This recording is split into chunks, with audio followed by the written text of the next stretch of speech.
Hello friends, welcome to my channel NextGen Computer. Last class আমি insert menu table বনাবলৈ শিকিছিলো। ইয়াৰ পৰা আমি এনেকৈ টেবুল বনাবৰ কাৰণে শিকিছিলো আৰু টেবুলটো কেনেকৈ বনায় এইখিনি শিকিলো। তাৰ লগতে আমি ডিজাইন মেনুৰ পৰা টেবুলত কেনেকৈ ডিজাইন দিয়ে, ড্ৰ বৰ্ডাৰ্ছৰ পৰা পেন কালাৰ কেনেকৈ দিয়ে টেবুলত, সেইখিনি আমি যোৱা ক্লাছত শিকিছিলো। যদি আপোনালোকে মোৰ আগৰ ভিডিঅ'বোৰ চোৱা নাই তেন্তে মোৰ প্লেলিষ্টৰ পৰা চাব পাৰিব। ইয়াৰ লিংকবোৰ মই ডিসক্ৰিপশন বক্সত দিছো, তাৰ পৰাও চাব পাৰিব। আমি MS Word স্টেপ বাই স্টেপ কৈ শিকি যাম। তাৰ বাবে প্ৰতিটো ভিডিঅ' স্টেপ বাই স্টেপ চাই গলে আপোনালোকৰো ভালদৰে শিকিবলৈ সহজ হ'ব। আজি আমি লেআউট মেনুৰ বিষয়ে শিকিম। লেআউট মেনুত আছে table, row and columns, merge, cell size, alignment, data. টেবুলত আছে select. Selectত কি হয়? এই টেবুলটোৰ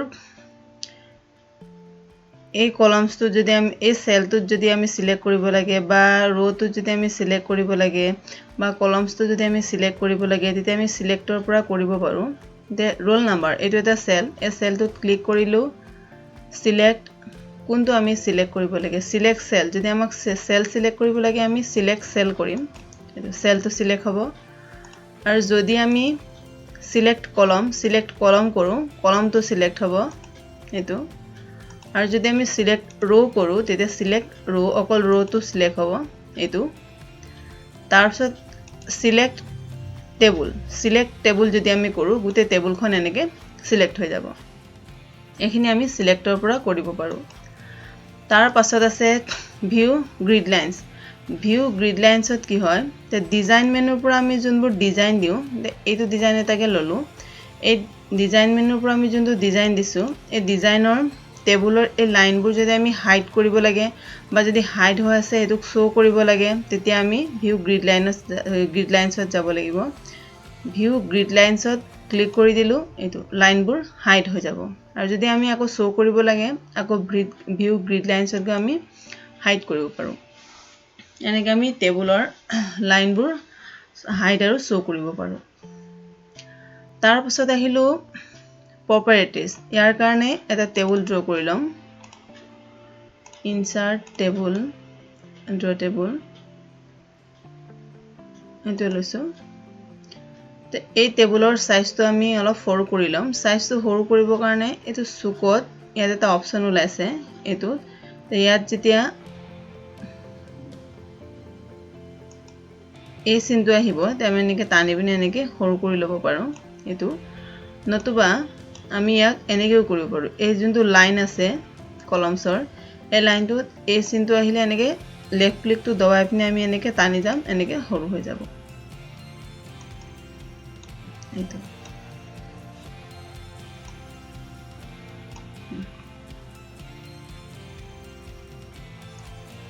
এনেকৈ আমি সৰু কৰি ল'ব পাৰো।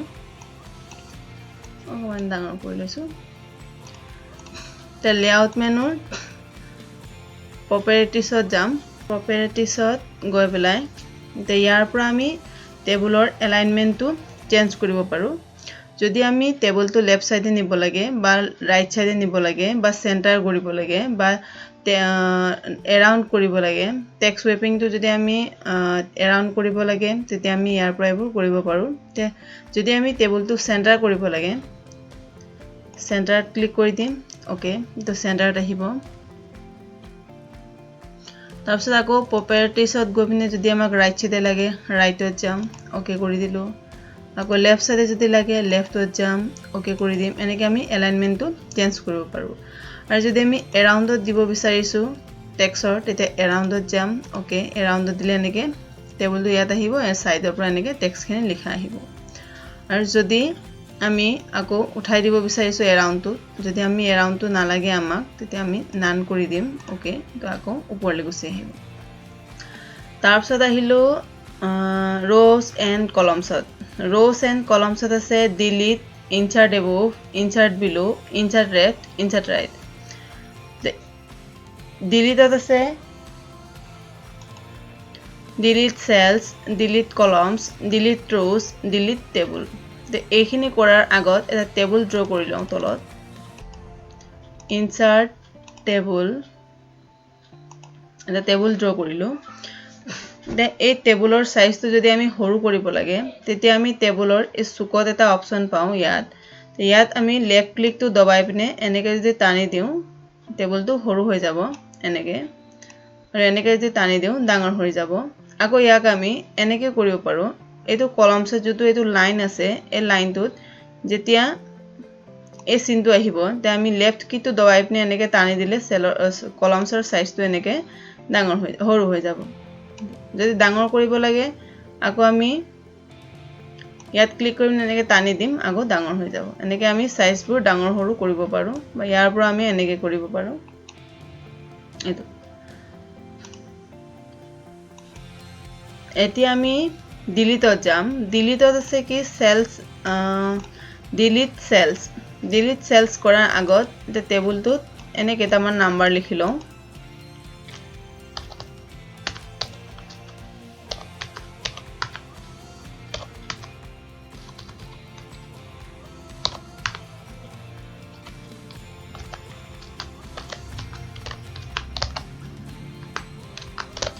ইয়াৰ তলত যদি আমাক আৰু rows লাগে তেতিয়া আমি কিবোৰ্ডৰ পৰা টেব কিটো মাৰি গলে তলত যিমানটা লাগে আমি যিমানবাৰ মাৰি যাম এনেকৈ তেনেকৈ ওলাই যাব এটো আমি টেব কিটো মাৰি গলে এনেকৈ ওলাই গৈ থাকিব এতিয়া আহিলো ডিলিটত আছে ডিলিট সেলসত কি হয় যদি আমাক এই সেলটো নালাগে 4 লিখা সেলটো যদি আমাক নালাগে তেতিয়া আমি ইয়াত ক্লিক কৰিম ক্লিক কৰাৰ পাছত আমি ডিলিটত যাম ডিলিট সেলস কৰাৰ পাছত ইয়াত চাৰিটা অপচন ওলাব shift cell left shift cell up delete entire row আৰু delete entire columns shift cells left কৰিলে মানে তে যদি আমি এটো 4 লিখা সেলটো ডিলিট কৰিম যদি ডিলিট কৰো তেতিয়া তাৰ পাছৰ সেলটো লেফট সাইডে গুছি আহিব এটা 4 সেলটো যদি আমি ডিলিট কৰি দিও তো ওকে কৰি দিলো তাৰ পাছৰ সেলটো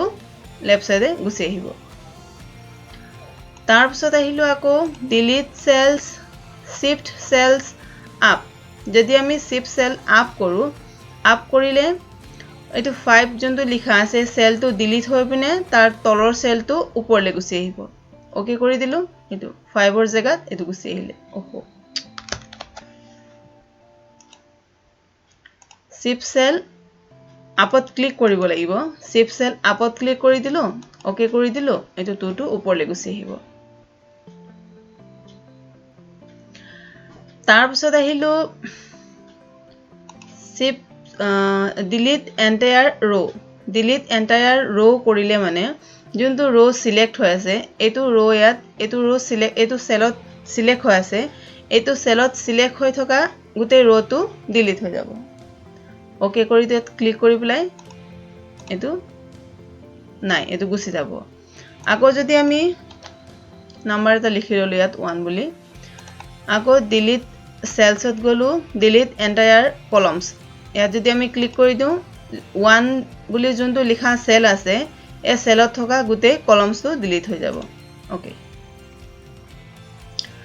তাৰ পিছত আহিলো ডিলিট কলমস ইয়াৰ পৰা আমি তেনেকৈ কলমসটো ডিলিট কৰিব পাৰো ডিলিট কলমস কৰি দিলো 5 লিখা কলমসটো ডিলিট হৈ যাব ডিলিট rows কৰি দিলো ইয়াত যোনটো নাম্বাৰ লিখা আছে 3 এইটো rowsটো ডিলিট হৈ যাব আৰু যদি আমাক গোটেই টেবুলটো নালাগে তেতিয়া আমি ডিলিট টেবুল কৰিম গোটেই টেবুলটো ডিলিট হৈ যাব এটো এনেকৈ আমি টেবুলটো ডিলিট কৰিব পাৰো বা সেল ৰ এবোৰ ডিলিট কৰিব পাৰো তাৰ পাছত আহিলো insert above টো হল তে ইয়াত এটা এনেকৈ টেবুলৰ চাৰ্টটো ওলাই আছে তে ইয়াত roll number name English MIL math science social science elective subject total এনেকৈ লিখা আছে তে এজুনটো roll number লিখা আছে ইয়াৰ ওপৰত যদি আমাক আৰু এটা row লাগে তেতিয়া আমি roll number ক্লিক কৰিম ক্লিক কৰাৰ পাছত আমি insert above যাম ইয়াৰ ওপৰত roll number ওপৰত লাগে কাৰণে আমি roll number ক্লিক কৰি পিনে ইনচাৰ্ট এবভ কৰিম ইয়াৰ ওপৰত এনেকৈ এটা ৰ' আহি যাব আৰু যদি ৰোল নাম্বাৰৰ তলত লাগে তেতিয়া আমি আকৌ ৰোল নাম্বাৰত ক্লিক কৰি পিনে ইনচাৰ্ট বিলো কৰিম ইনচাৰ্ট বিলো কৰিলে তাৰ তলত গুচি আহিব এইটো আকৌ যদি আমাক 101ৰ ওপৰত লাগে ইয়াত ক্লিক কৰিলো আমি আকৌ যাম ইনচাৰ্ট এবভ কিন্তু যদি 101ৰ তলত লাগে তে আমি 101ত ক্লিক কৰিম ইনচাৰ্ট বিলো ওপৰত লাগিলে আমি এবভ কৰিম তলত লাগিলে আমি বিলো কৰিম তাৰ পিছত আহিলো ইনচাৰ্ট লেফ্ট ইনচাৰ্ট লেফ্ট কৰিলে মানে এতে ৰোল নাম্বাৰ বুলি যোনটো কলামছ আছে তে এই কলামছটোৰ আগত যদি আমাক আৰু এটা কলামছ লাগে তেতিয়া আমি ৰোল নাম্বাৰত ক্লিক কৰি পিনে ইনচাৰ্ট লেফ্ট কৰিম তেতিয়া ৰোল নাম্বাৰৰ লেফ্ট সাইডে আৰু এটা কলম আহিব এটো যদি আমাক কলম লাগে ৰোল নাম্বাৰৰ আগত তেতিয়া আমি ৰোল নাম্বাৰ ক্লিক কৰি পিনে ইনচাৰ্ট লেফ্ট কৰিম ইনচাৰ্ট লেফ্ট কৰিলে লেফ্ট সাইডে এটা কলম আহিব এতিয়া ৰোল নাম্বাৰত ক্লিক কৰি পিনে ইনচাৰ্ট লেফ্ট কৰিলো ইয়াৰ লেফ্ট সাইডে এটা কলম আহিব আৰু যদি আমি ৰোল নাম্বাৰৰ পাছত যদি আমাক এটা কলম লাগে তেতিয়া আমি ৰোল নাম্বাৰত ক্লিক কৰি পিনে ইনচাৰ্ট ৰাইট কৰিম ৰোল নাম্বাৰৰ ৰাইট সাইডে এটা কলম আহি যাব এটো আকৌ তেনেকে যদি নেমৰ আগত যদি আমাক এটা কলম লাগে নেমত ক্লিক কৰিলো ইনচাৰ্ট লেফ্ট কৰিলো আৰু যদি নেমৰ পাছত ৰাইট সাইডে যদি লাগে আকৌ নেমত গইনে ইনচাৰ্ট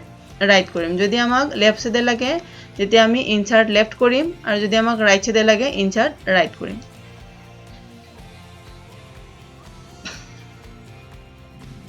তাৰ পাছৰ টেবটো আছে মাৰ্জত কি হয় এইবোৰ উঠাই দিছো তে মাৰ্জত এই চাৰিটা সেলক যদি আমি এটা সেল কৰিব বিচাৰিছো ইয়াত চাৰিটা সেল আছে 54 45 59 74 56 এই চাৰিটা সেলক যদি আমি এটা সেল কৰিব বিচাৰিছো তেতিয়া ইয়াক আমি এনেকৈ সিলেক্ট কৰিম গোটে চাৰিটা সেলক সিলেক্ট কৰিপিনে আমি যাম মাৰ্জ সেল কৰিলে মানে গোটে সেলটো এটা হৈ যাব চাৰিটা সেলটো এটা হৈ যাব এনেকৈ এটো আমি ডিজাইন মেনুটো পাইছিলো ডিজাইন মেনুৰ পৰা যেতিয়া আমি কৰিছিলো আমি ইৰেজাৰ লৈ পিনে এনেকৈ ইৰেজ কৰিছিলো এনেকৈ ইৰেজ কৰি দিছো তেতিয়া এনেকৈ আহি গৈছিল মাৰ্জ হৈ গৈছিল কিন্তু লেআউট মেনুৰ পৰা যদি আমি কৰো তেতিয়া আমি ইৰেজ কৰিব নালাগে ইয়াক আমি এনেকৈ সিলেক্ট কৰিম সিলেক্ট কৰি পিনে কত যাম লেআউটৰ মাৰ্জত যাম মাৰ্জ হৈ যাব ইয়াত আকৌ দেখুৱাই দিছো এটা তাক সিলেক্ট কৰিলো মাৰ্জ সেলত গলো সেলটো মাৰ্জ হৈ যাব তাৰ পিছত আহিলো স্প্লিট সেলছত কি হয় এতিয়া যত আমি মাৰ্সেল কৰিছো তে এইখিনিত আমি মাৰ্সেল কৰিলো ইয়াৰ ভিতৰত যদি আমি আকৌ এটা টেবুল বনাব লাগে বা আমাক যদি ইয়াৰ ভিতৰত ৰো বা কলমছ লাগে তেতিয়া আমি স্প্লিট সেলত যাম স্প্লিট সেলত যোৱাৰ পাছত কিমানটা কলমছ লাগে আৰু কিমানটা ৰো লাগে আমি নিজে লিখিম মই ললো ইয়াত কলম 4টা ৰো 2টা ললো ওকে এটো কলম 4টা আহি গল 1 2 3 4 ৰো এই দুটা আহি গল এটো এনেকৈ আহি যাব আকৌ ইয়াত দেখুৱাই দিছো এইটোক সিলেক্ট কৰিলো স্প্লিট সেলত গলো কলমছ ললো 5টা ৰো ললো 4টা ওকে 4টা নাহিব বেছিকে হৈ গৈছে 2টা লৈ ললো ওকে এইটো আহি গল 4টা 1 2 3 4 5 रो 2টা আহিলে কলম আহি গল 5টা এনেকৈ আমি লেআউট মেনুৰ পৰা কৰিব পাৰো স্প্লিট সেলৰ পৰা তাৰ পিছত আহিলো স্প্লিট টেবুল এতে এই টেবুলটো এটা টেবুল হৈ আছে এটো এনেকৈ যদি আমি টানি দিও গুটেখিনি এনেকৈ লগতে আহিছে এটো যদি এইটো টেবুলত আমি দুটা ভাগত ভাগ কৰিব লাগে যদি আমি এটা টেবুলক দুটা ভাগত ভাগ কৰিব লাগে যত লাগে যৰ পৰা আমি দুটা ভাগত ভাগ কৰিব লাগে তাত ক্লিক কৰিম এটো ৰাজত মই ক্লিক কৰিলো স্প্লিট সেলত গল স্প্লিট টেবুলত গলো স্প্লিট টেবুলত যোৱাৰ পিছত এটো ৰাজৰ পৰা এটো দুভাগ হৈ যাব ৰাজৰ পাছৰটো তাৰ পাছৰ টেবুলটো আহিব তাৰ ওপৰখিনি তাৰ ওপৰত আহি যাব আকৌ দেখাইছো ইয়াত আমি ক্লিক কৰিলো স্প্লিট টেবুলত গলো স্প্লিট টেবুলত যোৱাৰ পাছত এটো এনেকৈ ভাগ হৈ যাব লেআউট স্প্লিট টেবুল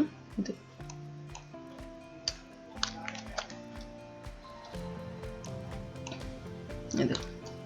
এনেকৈ আহি যাব আকৌ ইয়াক Ctrl Z keyboard পৰা Ctrl Z মাৰি পিনে undo কৰি দিছো আগৰ সাইজত লৈ আনিছো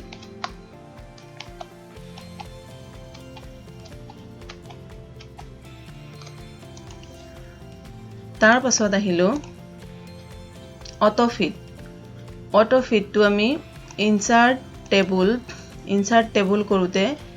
insert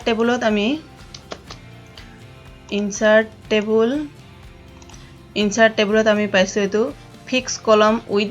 auto fit to contents আৰু auto fit to window fix table columns with কৰোতে টেবুলটো গুতে পেজটো সমান সাইজতে আহিছিলে আৰু আমি ইয়াৰ পৰা সাইজটো নিজে কিমান সাইজৰ লাগে হেতু দিবনে কৰিব পাৰিছিলো তা অটো ফিট টু কন্টেইনসত টেবুলটো হৰুকে আহে আমি টেক্সটটো লিখি গলে সেলৰ সাইজটো ডাঙৰ হৈ যায় অটো ফিট টু উইন্ডো কৰিলে পেজটো যিমান ডাঙৰ আছে হিমান সাইজতে টেবুলটো আহে হেতু আমি ইয়াতো পাও লেআউট অটো ফিটত গলো অটো ফিটত গৈ অটো ফিট টু কন্টেইনস কৰিলে এটো হৰু হৈ গল কিন্তু আমি টেক্সটটো লিখি গলে নিজে সেলৰ সাইজটো ডাঙৰ হৈ যাব আকৌ অটো ফিট টু উইন্ডো কৰিলে এটো টেবুলটো গুতে পেজটো সমান ডাঙৰ সাইজত আহি যাব তাৰ পাছত আছিল ফিক্স কলাম উইথ কৰিলে একে আহিব গুতে পেজটো এনেকে টেবুলৰ সাইজত আহি যাব আৰু যদি আমি সাইজটো নিজে দি লও তেতিয়া যিমান সাইজৰ লাগে হিমান সাইজৰ আহি যাব তাৰ পাছত আহিলো সেল সাইজত আছে হাইট আৰু উইথ হাইটত কি হয় হাইটত যদি আমি এটো ৰোৰ সাইজটো ডাঙৰ কৰিব বিচাৰিছো ইয়াতকে তেতিয়া আমি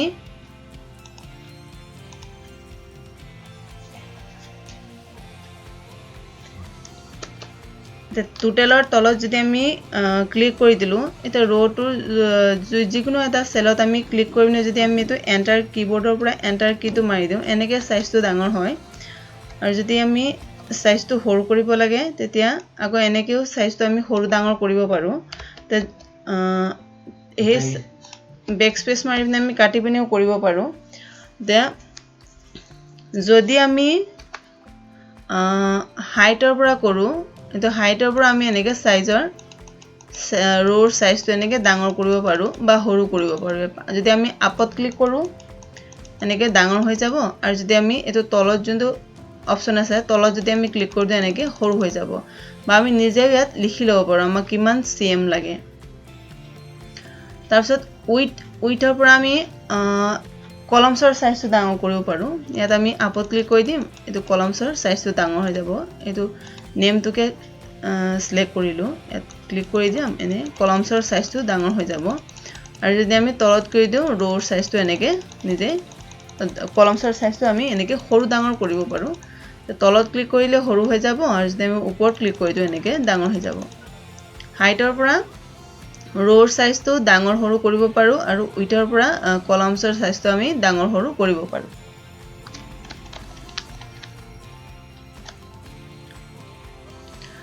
তাৰ পিছত আহিলো ডিস্ট্ৰিবিউট rows আৰু ডিস্ট্ৰিবিউট columns ডিস্ট্ৰিবিউট rows কৰিলে কি হয় ইয়াত এটা নাম্বাৰ লিখিলো টেবুলটো অকমান ডাঙৰ কৰি ললো এটা নাম্বাৰ লিখিলো 23 দি দিলো এতিয়া 23 লিখাৰ পাছত ডিস্ট্ৰিবিউট rows কৰিলে এই টেবুলখনৰ rows ৰো আৰু কলামছৰ সাইজবোৰ সমান হৈ থকা নাই এটো সমান নাই দুটা ডিস্ট্ৰিবিউট rows যদি আমি কৰো গুতে ৰোৰ সাইজটো সমান হৈ যাব এটো আৰু ডিস্ট্ৰিবিউট কলামছ কৰিলে কলামছৰ সাইজটো এনেকে সমান হৈ যাব তাৰ পিছত আহিলো এলাইনমেন্টত আছে এলাইনমেন্টত আমি ইয়াৰ পৰা টেবুলৰ এলাইনমেন্টবোৰ চেঞ্জ কৰিব পাৰো টেবুলৰ ভিতৰত যোনখিনি টেক্সট লিখা আছে তাৰ আমি এলাইনমেন্টটো চেঞ্জ কৰিব পাৰো তে 23 বুলি ইয়াত লিখি দিলো এটো 23 বুলি লিখাটো আমি এলাইনমেন্টত পাইছো ইয়াত align top left align top right align top centre আমি এখিন পাইছো টপত যদি আমি সেন্টাৰ কৰিব লাগে তে সেন্টাৰত যাম এটো সেন্টাৰ হৈ যাব যদি আমাক ৰাইটত লাগে ৰাইট কৰি দিলো এটো 23 টু ৰাইট সাইড আহি যাব যদি আমাক লেফটত লাগে ইনকে লেফট সাইডত গুছি যাব আৰু যদি আমাক এলাইন সেন্টাৰ লাগে চেণ্টাৰত যদি লাগে আমাক তো চেণ্টাৰত আহিলো চেণ্টাৰৰ মিডলত আহিলো চেণ্টাৰ আকৌ লেফটত লাগে চেণ্টাৰ ৰাইটত লাগে এনেকৈ আমি এলাইনমেণ্টটো চেঞ্জ কৰিব পাৰোঁ তেনেকৈ যদি আমাক বটমৰ লেফট সাইডে লাগে তো লেফটত গলো বটমৰ আকৌ চেণ্টাৰত লাগে চেণ্টাৰত গলো বটমৰ ৰাইটত লাগে এনেকৈ আমি এলাইনমেণ্টটো চেঞ্জ কৰিব পাৰোঁ কেনেকৈ লাগে আমাক তাৰ পিছত আহিলো টেক্সট ডাইৰেকশ্যনত ইয়াত লিখা টেক্সটটো যদি আমি এলাইনমেণ্টটো ডাইৰেকশ্যনটো চেঞ্জ কৰিব লাগে তে 23 বুলি যোনটো লিখা আছে হেতু যদি আমি এনেকৈ এইটো সাইডে বেকাকে লিখিব লাগে তে ইয়াত ক্লিক কৰিম এইটো সাইডে আহিব আকৌ এনেকৈ ইয়াত ক্লিক কৰিলে এইটো সাইডে আহিলো এনেকৈ আমি চেঞ্জ কৰিব পাৰোঁ ডাইৰেকশ্যনটো হেতু তাৰ পিছত আহিলো সেল মাৰ্জত কি হয় সেল মাৰ্জত তে ইয়াত যোনটো আমি সেল পাইছো এই সেলৰ চাৰিওফালৰ সাইজটো আমি নিজে দি ল'ব পাৰোঁ আমাক কিমান সাইজৰ লাগে তে আমি সেল মাৰ্জত যাম ইয়াৰ পৰা ললো ইয়াত টপ বটম 0.5 কৰিলো লেফট ৰাইটত 19 cm দিলো ওকে কৰি দিলো এনেকৈ আহি যাব টপ আৰু বটম একে সাইজ দিছিলো লেফট আৰু ৰাইট দুটা একে সাইজ দিছিলো এটা আমি ইয়াৰ পৰা কৰিব পাৰোঁ এটো টপ বটম 0.5 কৰিলো তে লেফট ৰাইটত 0.2 দি দিছো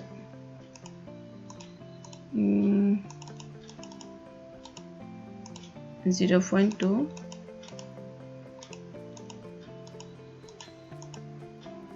ওকে এনেকৈ আমি তাৰ পিছত আহিলো হেখৰ টেবটো ডাটাত আছে শৰ্ট কনভাৰ্ট টু টেক্সট আৰু ফৰ্মুলা শৰ্টত কি হয় এতিয়া ইয়াৰ শৰ্টটো আমি টেক্সট কৰোঁতেও পাইছিলো ইয়াত টেবুলতো আছে যদি আমাক এসেন্ডিং লাগে আকৌ এসেন্ডিং কৰিলো ওকে এইটো সিৰিয়েল আহি যাব 1 2 3 4 5 তাৰ পিছত আহিলো কনভাৰ্ট টু টেক্সট কি হয় তে এইটো টেবুলত আহি আছে হেতু কাৰণে আমি ইয়াত ক্লিক কৰিলে ওপৰত ডিজাইন আৰু লেআউট মেনুটো ওলাই আছে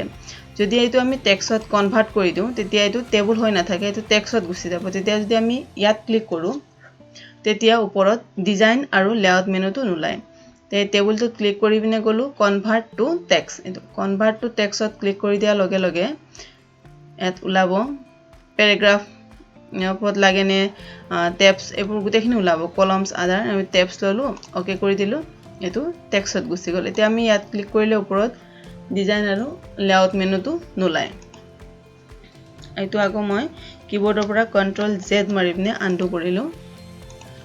ইয়াৰ পাছত আহিলো ফৰ্মুলাটো কৰিবৰ কাৰণে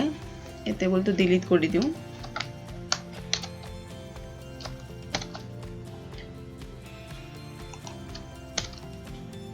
ফৰ্মুলাটো কৰিবৰ কাৰণে আমি এনেকৈ এটা টেবুল বনাই ল'ব লাগিব ইয়াত লিখিলো ৰোল নাম্বাৰ নেম সাবজেক্ট এটাৰ নাম আৰু টোটেল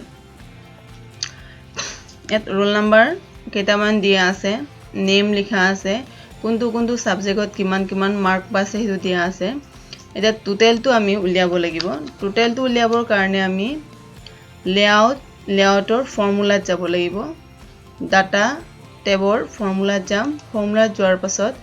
ইয়াত ফৰ্মুলাটো আমি লিখিব লাগিব ইকুৱেল সাম লেফট ইয়াত লিখা আছে এটো মই কাটি দিছো ইকুৱেল সাম আমি ইয়াৰ পৰা লব পাৰো পেস্ট ফাংচনৰ পৰা ইকুৱেল সাম এটো সামটো ললো লইপিনে ব্ৰেকেট আছে ব্ৰেকেটত লিখিব লাগিব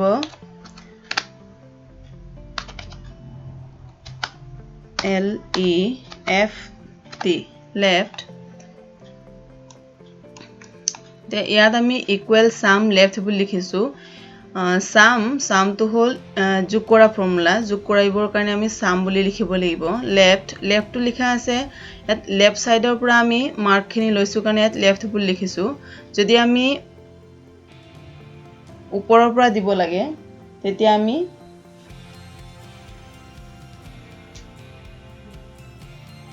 যদি আমি ওপৰৰ পৰা লব লাগে তেতিয়া আমি এবভ বুলি লিখিব লাগিব এতিয়া আমি এটো লেফট সাইডৰ পৰা লৈছো কাৰণে আমি লেফট বুলি লিখিছো ইকুৱেল সাম লিখিলো লেফটৰ ইয়াত আমি ব্ৰেকেটটো দিব লাগিব তাৰপিছত আমি ওকে কৰি দিম ওকে কৰি দিয়াৰ লগে লগে আনসাৰটো এনেকৈ ওলাই যাব আকৌ যদি আমি এটো কৰিব লাগে এটো কাটিলো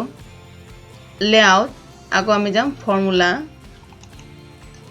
ইয়াত লিখা আছে ইকুৱেল সাম এবভ আমি ওপৰৰ টোটেলটো উলিওৱা নাই হেতু কাৰণে আমি এবভটো কাটি পিনে আমি লেফট সাইডৰ হে টোটেলটো উলিয়াম ইয়াত আমি আকৌ এটো কাটি পিনে ইকুৱেল সাম লেফট লিখিম